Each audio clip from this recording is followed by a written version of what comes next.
We're live. We're doing it live. I can tell we're live because my phone sent me. I think that's funny every time. Like I see the live thing, like it's fast. You would think there might be like some like relay business, but nope. Almost immediately, Handgun Radio is live. Well, hello and welcome to Handgun Radio. I'm your host, Ryan Machad from the wild woods of central Maine, and this is your home for all the news, information, and discussion in the handgunning world. This week, we discuss the history of handgun safety mechanisms and devices. So, as always, Handgun Radio is brought to you by the Firearms Radio Network. And please check out the Patriot Patch Company for their awesome patches and other high-quality items. Visit patriotpatch.co for more information. And as always, shop Amazon using our affiliate link, firearmsradio.tv/Amazon. And if you'd like to help support Handgun Radio, head over to firearmsradio.tv/pledge and click on HGR. There's a bunch of different pledge levels over there, and we really appreciate it. So, Weird, how you doing? I'm better than I was, but still could be doing a little bit better. Do you still have the plague? I think so. So did you do anything gun-related this week? I did absolutely besides lug a few around, no. Oh, come on. You didn't even go downstairs and try to maybe make your cap and ball revolver into something not resembling again? Not in this condition. My patience is so short, it would not go well. I would just hammer the whole thing flat and go, oh, it didn't work. Well, it's going to be a short week in review because I really didn't do too much either, getting ready for the upcoming holidays. And we also probably won't have a show next week. So just so you know, this will release later on in the week. So you'll have something to listen to throughout the holiday season, but we probably won't have a show the following week just because of the way everybody's schedules work. I did, however, get the rough cuts of the walnut grips started. So we're slowly getting there. It's a little bit hard during the week for me to get downstairs with my son because I'm watching him. So hopefully by having these cut, I can actually work on them upstairs and just vacuum up the mess after I'm done. Using the hand files and everything and getting everything shaped down to where I need it to be. Cool. So yeah, you got the pictures of the rough cuts yet, or? I do have pictures of the rough cuts. I will put them up. I'll right. send them to you as well.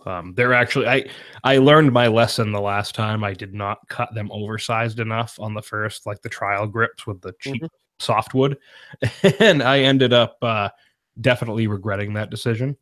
I definitely should have cut them way oversized because you can never put wood back on. Yeah. So yeah, I learned my lesson that time, and I'm really glad that I started with. Well, yeah, that was your lesson. I mean, I was about to say, yeah, regret seems a little strong word for it. I mean, you literally used 2 pieces of garbage wood. So what's the harm? That it's not like you're ever gonna like put these on the gun and you have yourself some like genuine mother of toilet seat grips. Yeah, I think the thing not so much maybe regret, but like I've been more of a woodworker than a gun person for a long time. Like my grandfather started me really young working with him down in the wood shop, and most of these tools are actually his tools that were in his wood shop. And I should have known better. That's kind of the thing. Like I've been doing this long enough that like I should have known better than to not do that. So here's an interesting question. What would you have done if these garbage wood grips came out like awesome? What if they were like, oh man, like that is absolutely perfect. I just need to repeat this on some like walnut or some rosewood or something. I absolutely would have stained them with Minwax red oak stain, just like I did that table I built. I would have covered them with polyurethane and I would have put them on the gun. Yeah. Because it still would have looked cool. I don't care. Yeah, no. I mean, they may be disposable. Wood. Right, exactly. And when you put like a stain on it, I know it's sacrilege to most woodworkers like who work with hardwoods to put a stain in something. And I never had any experience working with like oil finishes. I always worked with like soft woods with stains. Mm-hmm. And so doing this hardwood stuff, I bought some oil finishes and I just tried it on like a piece of the walnut that broke off just to kind of get a feel for it. And it really looks good. Yep. So, I mean, I'm really excited to be able to do this. I've never actually worked a lot with hardwoods, but with the softwoods, I mean, you put a good stain on it, and if it's even a cheap piece of wood, like with a decent stain and a nice like clear coat on it, can look really good. Oh yeah, maybe not as durable, but still looks really good.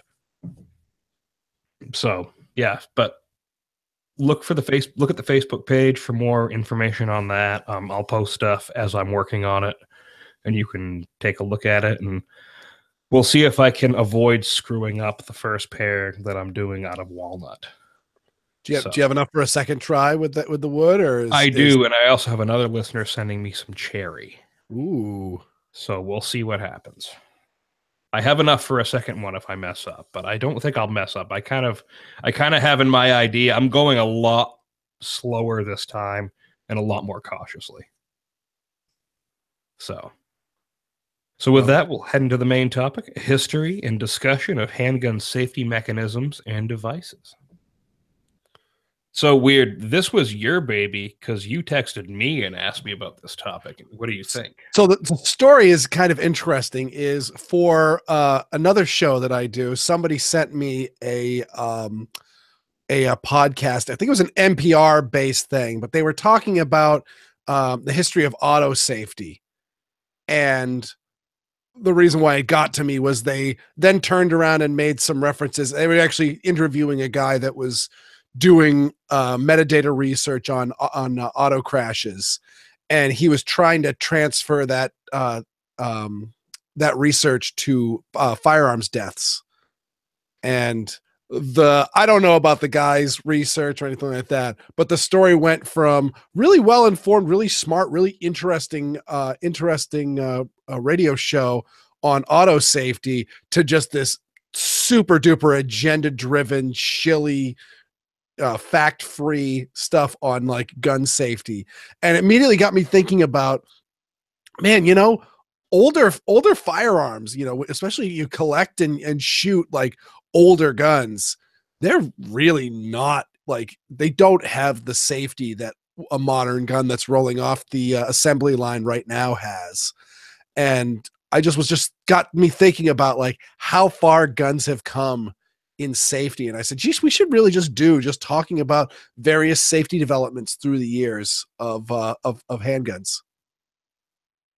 Well, I mean, you think about it like, for instance, when I had my Colt 1903, I had to remember that, okay, this thing does not have a drop safety.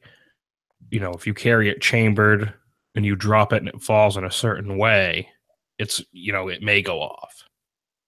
And Now, those how early, how is the drop safety on that one? Will the hammer slip off, or what goes wrong with those, or is it from what I it's like understood, I mean, I just understood it was like a free floating. I mean, it had a spring in it, but I wasn't comfortable with it. And I believe there was a guy wrote for SWAT magazine that was killed by one huh? that fell out of his waistband. I don't know the exact mechanism. I'd have to look back, and Masad Ayub had a book, The Greatest Handguns in the World, where he had a whole chapter on the 1903, and he actually talked about it.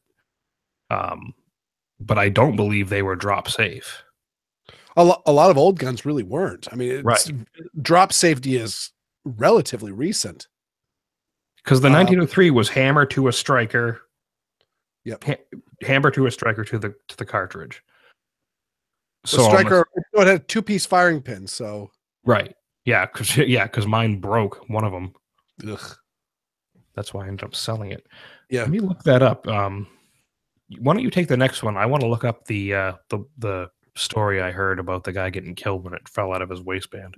Yeah, so I am hardly a historian, as many people are much better at it than me, but I do accumulate a lot of gunk in my head as far as knowledge of stuffs. So I kind of put this together a little bit chronological. There's probably going to be some stuff out of order as we talk, but the first one that came to my mind, I was thinking about one of the earliest things, is we're going back to black powder cap and ball revolvers. And now what's interesting is a cap and ball revolver is both one of the safest guns you're ever going to encounter and one of the most unsafe guns you're ever going to encounter. But the important thing is, how is it loaded? If you take any single action revolver and load, if it's a 6-shot, load 5 rounds into the chamber, leave an empty chamber, and set the hammer down on top of the empty chamber, pretty much that gun is only going to go off if you are going through the manual of arms to fire it, because you need to bring the hammer back and then pull the trigger. But the moment you turn around and load all 6 down and put the hammer down on top of either a cap or a loaded cartridge, that gun is extremely undrop safe. It will go off very, very easily. I actually should have linked the Hickok 45 video where he had a Schofield reproduction, and he had I think he was using a hatchet, but he just took the handle, not even the butt of the hatchet, but just took the wooden handle of the hatchet and whacked it against the hammer with the gun pointed down range, and he was touching off rounds, and he was not hitting it very hard. It doesn't take much. And when you think about how the weight is on a revolver, the chances of something falling out of your pocket, out of your holster, out of your waistband, or dropping off a table or something and landing on the hammer, and the barrel will be pointed, probably in your general direction. Very, very unsafe. But in 1861, Remington added to their percussion revolver something that you didn't see a lot of. I assume it was because of patents. But they had safety notches cut in between the nipples. And so you could load all 6 shots into the revolver and then set the hammer down in between two nipples.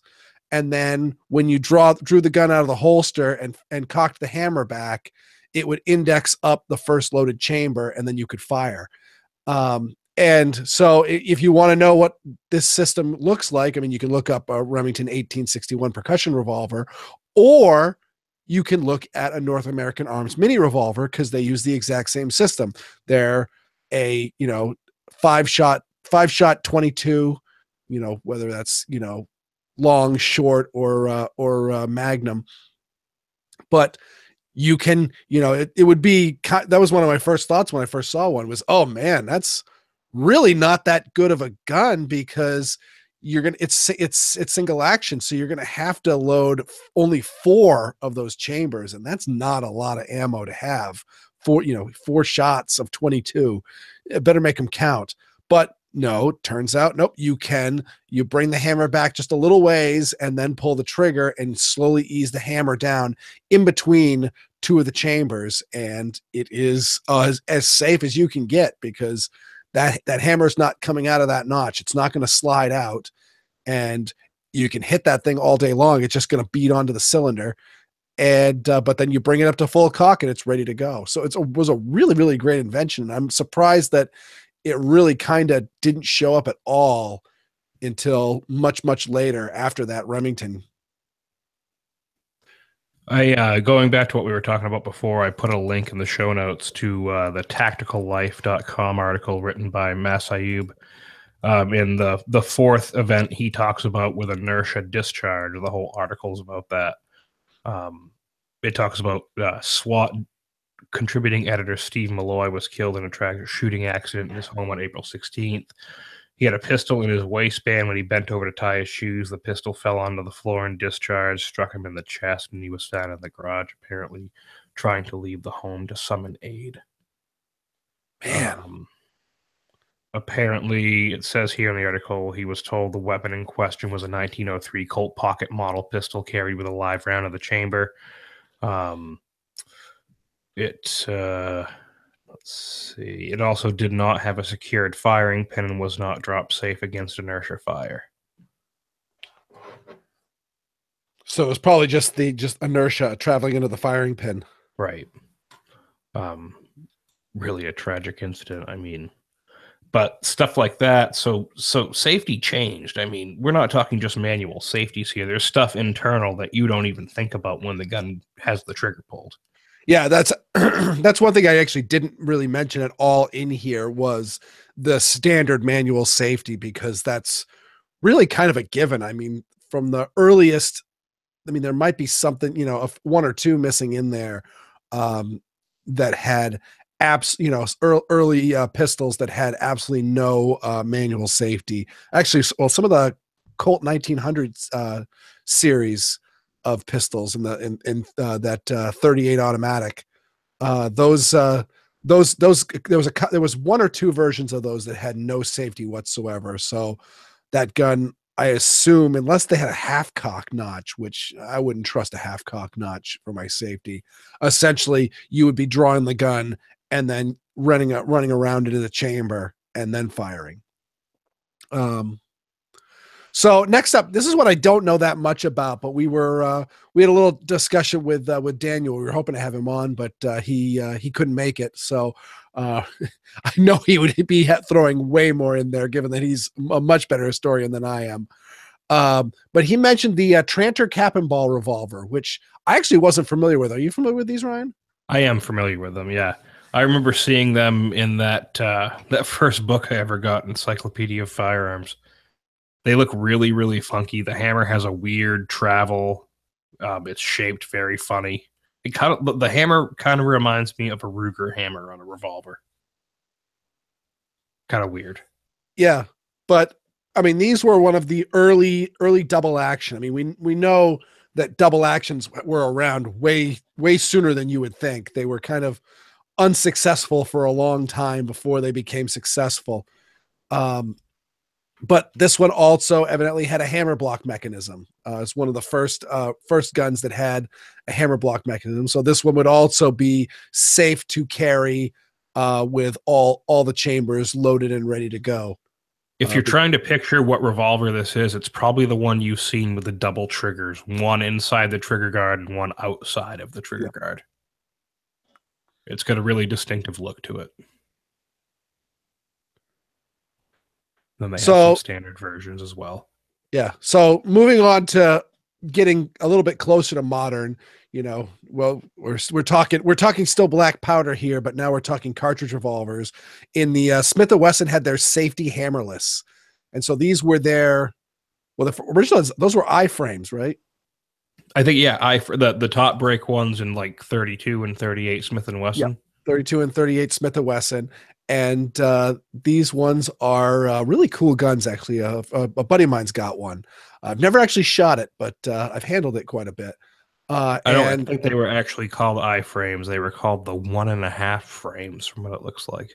I think I-frame was kind of like retroactively added backwards. Maybe because originally I-frame for the solid framed revolvers, and then maybe they went back for those. I don't know, but these are a little bit smaller than a J frame. They were in 32 Smith & Wesson and 38 Smith & Wesson, which of course is not the same as 38 Special.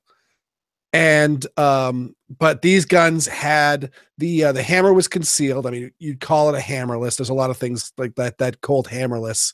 We're just talking about that gun had a hammer. It just was a concealed hammer, and these were also hammerless in the fact that they had a hammer, but it was shrouded inside the frame of the gun. But it also had a grip safety on the backstrap. And I actually don't know the actual mechanism. Does it? I assume it blocks the trigger. You know, I'm honestly not sure. I've never really gotten a chance to pull one of these apart. Yeah, no, I've never taken them. I mean, the one that my buddy has is an 1888 model, so that's a pretty old gun. So I really don't just want to monkey around with it. Just let's see what's going on. Plus, insides of revolvers kind of scare me. We need to ask Uncle Grant. Oh yeah, Grant would know. But yeah, I would assume this one is it blocks the travel of the trigger. That would make the most sense. And given that the hammer is concealed, the hammer's not going to go back. So it's going to be a relatively safe gun. It still might, if you might beat it up enough, you might be able to get it to inertia fire, but yeah, it'd be pretty tough. It'd be pretty tough to do because you would have to be completely inertia fire, and that would imply that there's no block on the hammer at all. But yeah, so these were considered pretty safe at the time. But now I would say the more modern safety revolver is the Ivor Johnson safety revolver. And this one, they've had all sorts of great ads, like the little girl sitting in bed playing with the revolver. You've seen those, right? Yes, they are ridiculous. Yeah. And then Pop said it's fine. Yeah, and then you hammer the hammer, and it's got a guy beating on the hammer of the revolver with a framing hammer, and um, but that was the whole thing. Is this one had a transfer bar safety, so this is really set up on the modern day revolver safety. You could load all six chambers or however many chambers it had, and it would be just fine. And until you pulled the trigger, it was not going to go off. So then I kind of just got into, I couldn't really think of anything with talking about early semi-auto pistols. They all, there was a couple that didn't have a manual safety, but a lot of them, almost all of them had them, from including like the Colt 1900 in 380, or I mean, sorry, 32, the pretty much the first semi-auto pistol with a slide that was invented by John Browning. That one had just a manual safety on it. It's really not that. I don't think a lot of them were really super trustworthy. It was really more of just kind of a fail safe sort of thing. I mean, it These might guys, have been a way of preventing the trigger, but it generally might not have prevented the gun from firing if it was dropped or something. yeah, exactly. So as a general rule, you see, back in this, turn of the 20th century, pretty much nobody carried, did not carry the +1 like we do these days, where loaded magazine and around in the chamber.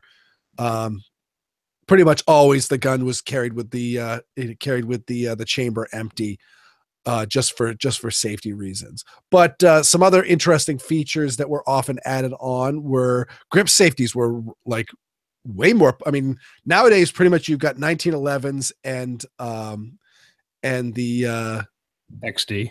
yeah, the XD. I mean, technically the R51 still still around.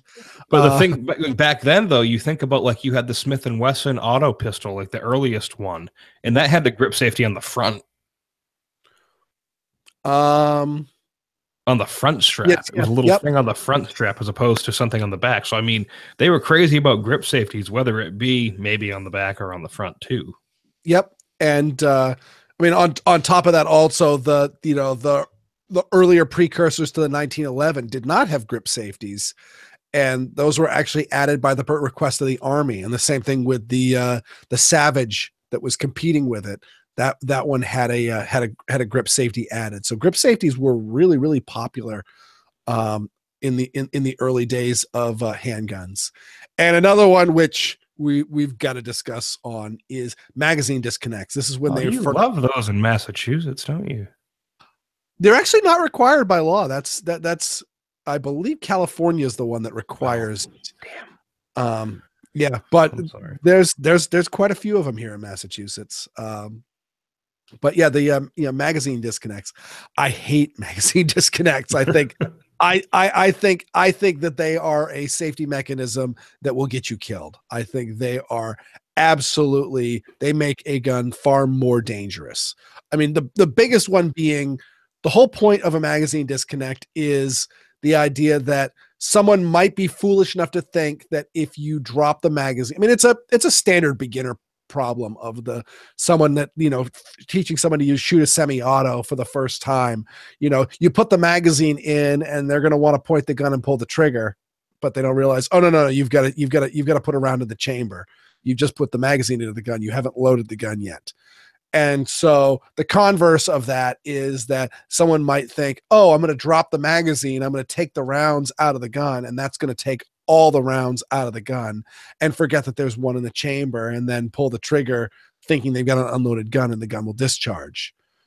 Well, but the magazine disconnect will make it so, yes, if you drop the magazine out of the gun, it won't fire.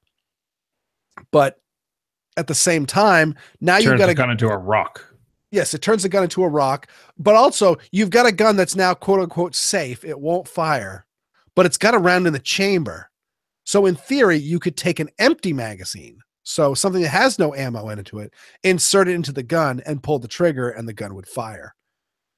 Just it creates some really counterintuitive things of the, it's just better to fix the person. Don't try to make the gun work any different. And then on top of that, if your magazine gets unseated, or you are trying to do a magazine change, or there's all sorts of reasons where a magazine could come out of the gun when you would need it. The closest I've heard, I haven't seen Mass since I've read this. I want to ask him the next time I see Masayub. I'm going to ask, because he's the one person I've seen advocate for magazine disconnects that I really respect his opinion on. But I'm just curious. And one of his statements was that if an officer gets himself into a struggle, he can drop the magazine out of the gun and essentially turn the gun into a brick and get rid of that. I want to say in the second book he wrote that about handguns of the world, he talked about that with the Illinois State Police being one of the first adopters of like the Smith & Wesson 39. I want to say that had a magazine disconnect safety on it, and there were a few officers that were saved by punching the mag out when they were in a struggle, when they felt the suspect getting a hold of their gun. I'm pretty sure it's in that book. Yep. I mean, I guess that can make sense. I mean, it's more of really kind of a fail safe of just I'm getting myself into a bit of a struggle, just punch the mag out, and then, now you're just relying on, whatever secondary weapons you've got and, fighting. But overall, I think that for, our listening audience, a magazine disconnect is not going to help you in any way, and in theory could cause you some harm. Specifically especially it's a personal protection gun, and it, your holster body got squeezed a little bit when you were getting it out of your car, and that pushed the mag button in just a little bit, and the magazine didn't drop free, but it's sitting just below the catch, and now that magazine disconnect's going on. Congratulations, you've got a brick of a gun. Right. It's just not great. But this is when you start seeing them show up, and they happen a lot. I mean, they got added on to, I think, just about all the Colt automatic pistols had some sort of magazine disconnect in them. The Browning high power is pretty famous for having a magazine disconnect. It's not part of the original design, but it was added later on. Can you think of any other super notable? I mean, the Smith & Wessons. I don't think Smith & Wesson made until like the Sigmas. I don't think Smith & Wesson made a semi-auto pistol that didn't have a magazine disconnect. I'm trying to think. I can't really think of any others. And even then, the Sigmas might have had them too. I don't know. Most people were smart enough not to include them. Yeah. Yep. Or like the Rugers. Ruger made it a good point of in their manuals. It'll say, now be careful. The magazine disconnect will come out, and if you fail to put it back in, the gun will discharge with a magazine removed from the gun. Pretty much saying, this is an option. You can leave it in, or you could take it out. That's all up to you. That's the way it should be done.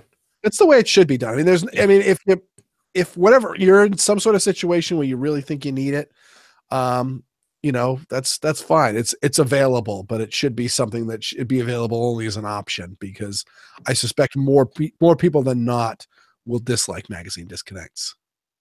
So basically, the next thing up here with the Walther PP and the Walther P38, you have a whole new, completely brand new set of different safeties and mechanisms that are included on semi-auto pistols. Yeah, these were two really, really innovative guns.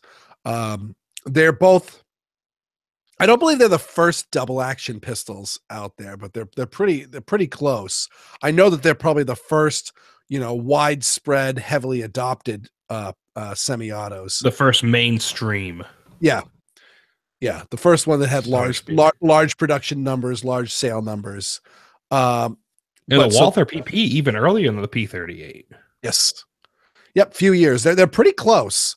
They're pretty close. I think the PP came around in 35 and the 38 came out in 38. Though actually, I don't know my history. I mean, the P38 was in development for a long time. There was those million of those little variations of the P38 out there. Yep, 35. You're right. So, but they were both double action. They both had decocking safeties up on the slide. The Walther PP had a hammer block safety, really really good one. The actual safety mechanism puts a little shroud around the firing pin so that the hammer is just not going to hit that. And they both have a really cool loaded chamber indicator, which I don't think anybody else has really copied, but I kind of like it. It's essentially just a spring loaded bar that runs. Essentially, it's like almost like a secondary firing pin, but it's above the primary firing pin. So instead, when a round goes in the chamber, it pushes this bar back and it protrudes above where the firing pin is. So you can stick your finger onto the back of the slide and you can feel if this pin's sticking out or not. I like it. I think it looks a lot. It's about as useful as any other loaded chamber indicator, but I feel it's a lot more elegant than, like, especially so many people use the big flag style ones that pop up, and those are great and they work fine, but I feel they really mess up the lines of the gun. I don't like how they look. So actually, Mhm. oh, sorry, go ahead. Go ahead.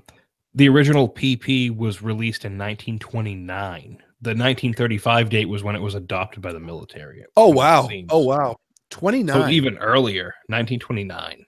Yeah. So that's very, I mean, that's a very impressive gun. And so not my favorite gun in the world, but but very very impressive with the amount of essentially modern features that went into those. I think, being the huge James Bond fans that we are, we have to at least own one someday. Yeah. Well, I've got my P64. Oh yeah, I've got my yeah. P64 and I've got my Beretta 21A. Those are both my almost James Bond guns. That's like the B movie James Bond gun. Yes, that's true. That's true. That's a direct to video James Bond gun. Starring Nicolas Cage. Yes. Oh, ouch. Ouch. Brutal. Shots fired. Um, yeah, and just another thing to add onto the Walther P38, it has a firing pin block, which is actually pretty much very similar to most of the modern firing pin blocks that we see these days, where it's got the little milled piston, I guess you could call it, but it travels up and down in a little tunnel, and when it's up, it impinges directly on the firing pin and locks it to the slide. When it's or when it's down, it locks the firing pin to the slide. When it gets pressed up by the trigger moving to the rear, it moves itself out of the way and allows the firing pin to freely travel.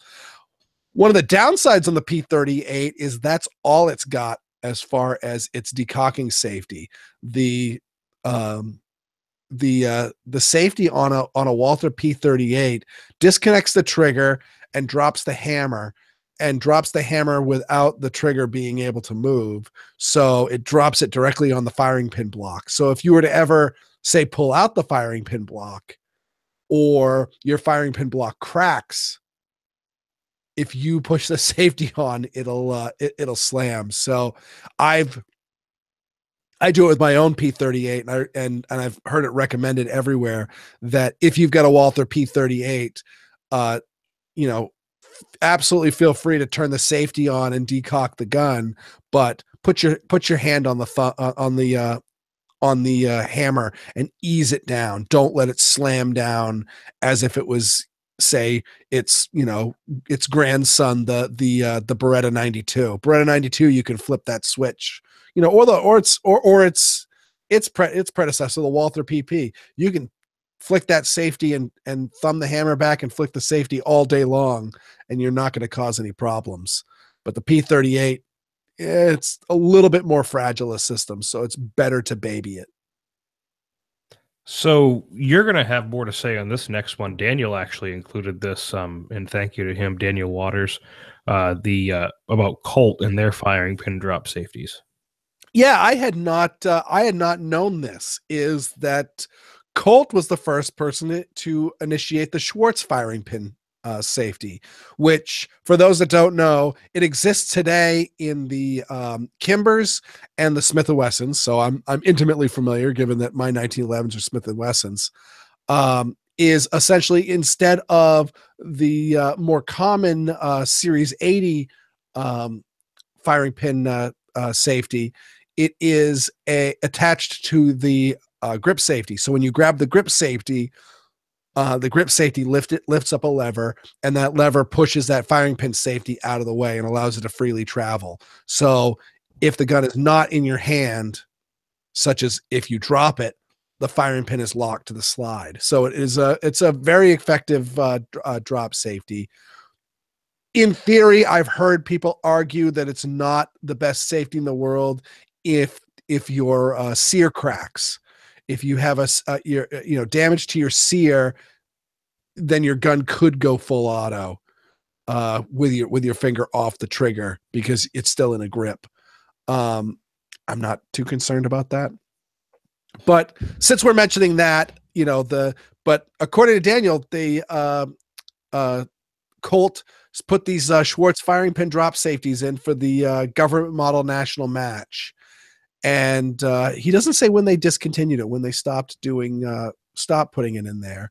But it didn't, firing pin safeties did not come back to Colt until the 1980s, which is what we have on the Series 80 Colts.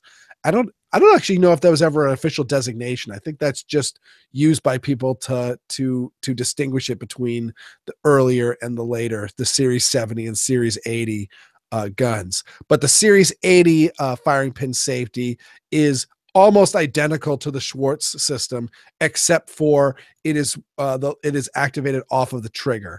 And so some people really hate these because if not done properly, you can absolutely feel that secondary lever being pushed during your trigger stroke.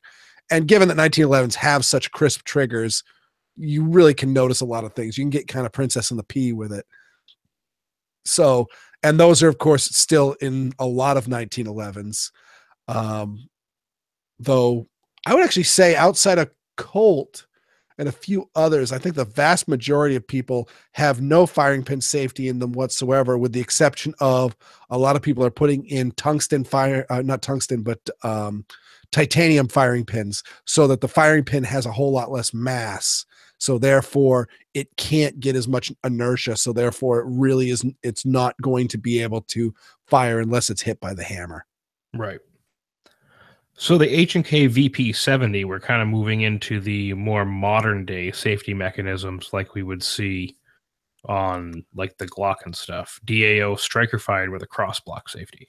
Yep, this one still. I almost said that it didn't have a safety, but then I realized, oh no, it does. It does have that cross block safety. Yeah, when you look at the VP70, you think, oh, that's the magazine release, but no, that's the safety. The magazine release is down at the heel because it's a European firearm. But yeah, this one we had to put it in there. That's especially since we're going to be talking about Glocks. So whenever you talk about Glocks, you got to talk about the VP70 because they're kind of linked. Yeah, well, just in the striker fired concept. I said earlier, whoops, I was talking about the safety devices, and I thought you were talking about the firing pin block. Mm-hmm. Cross block safety. So they have I didn't realize that the VP70 has a cross block safety. Yep. Disconnects the disconnects the trigger, just so it's just like a Remington 870 or a Bren 10 for that matter. I always forget about the Bren 10 safety. So here's one that I really wanted to. I don't think it gets enough play, and I think I'm right on this. I've done a bit of research onto it, but please, somebody email me or shoot something in the Facebook group if I'm wrong.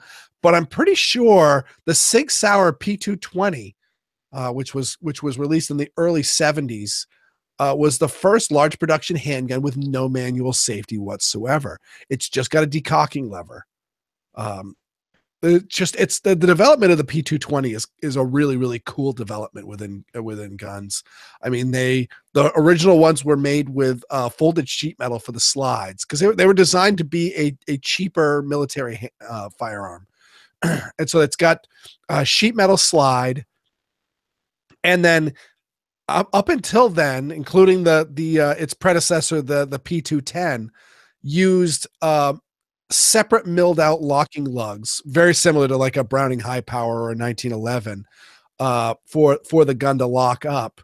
And the 220 was what's now really just standard issue for tilting barrel gun lockup is it locks up in with a big lug that fits up into the chamber hood, or the big lug on the chamber hood that fits up into the ejection port.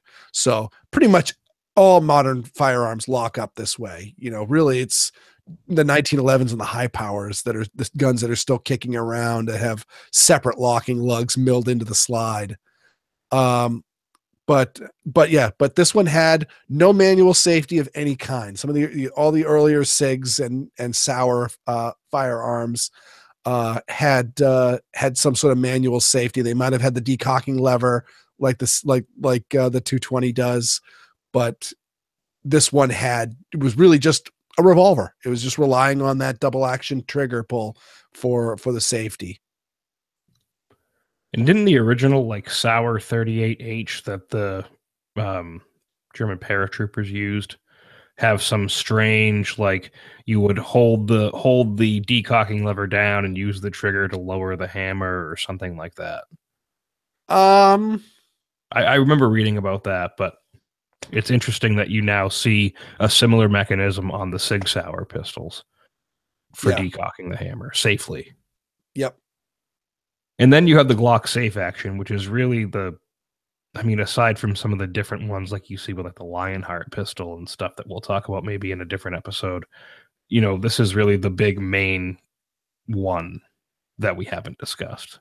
yeah. This is essentially. I mean, and now since it's no longer under Glock's patent, just about everyone uses a very very similar system, which the Glock calls the safe action, and that is where the striker is pre-charged before pre-charged during the firing cycle, but it's not brought all the way back, and the trigger brings the striker to what could be referred to as full cock before releasing it. And of course, there's a firing pin block that also prevents inertial discharge or any accidental. And I think Glock was the first one to use a trigger shoe safety. Can you think of an earlier gun that had that?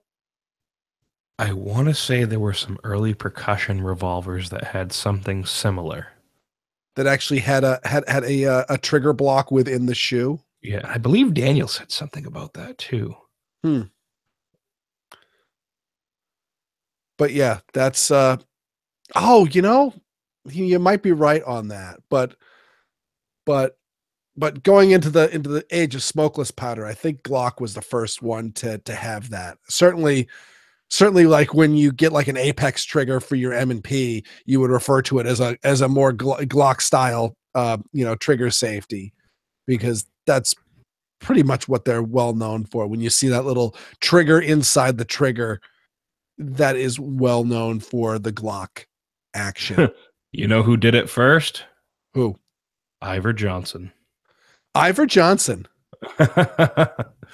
Daniel mentioned that, and I just typed in Ivor Johnson trigger safety, and there you go. There's an Ivor Johnson with a little tiny flipper trigger safety right in the middle of it, blocking the trigger from going back to its full travel. I'm looking this up right now. That's awesome. Ivor Johnson was ahead of their time. Yeah, they made some cool guns.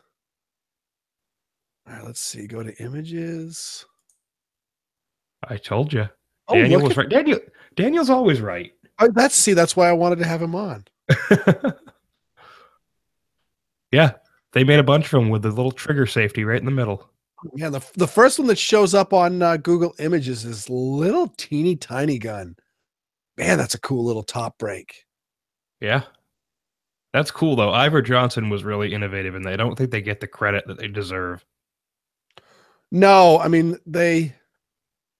It was a time of like all those crappy little 32s, and everybody and their brother was making like the great Empire State 32 break top. But like yeah, Ivor Johnson was just doing a damn good job and just getting beat up.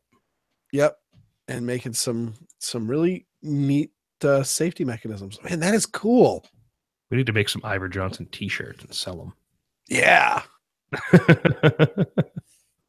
Oh, let's get one with Don Johnson carrying an Ivor Johnson. Don't hate me because I'm an Ivor Johnson. We can All make right. it Well, funny. I think that's pretty good. Maybe later on we can have Daniel on the show and discuss some of the handgun safety mechanisms that are just kind of like, okay, what the hell's going on there? Because he definitely can dig up patents and research that we just cannot touch. Mm-hmm. So, all right. So with that, we'll head into the wrap-up section and close out the show. Don't forget to shop Roundels using our affiliate link. Head to firearmsradio.tv and click the affiliate link in the upper right-hand corner. Be sure to go like Handgun Radio on Facebook and share it with your friends, and leave us a review on iTunes. Listen to all the great shows on the Firearms Radio Network, and be sure to visit the Firearms Insider. Be sure to check out the Firearms Radio Network on YouTube. And Weird, as always, thank you very much. And where can people find you? You can find me at my blog, which is weirdworld.com. I'm also on the Squirrel Report and the Gun Blog Variety Cast. All righty. And until next week, have fun and safe shooting.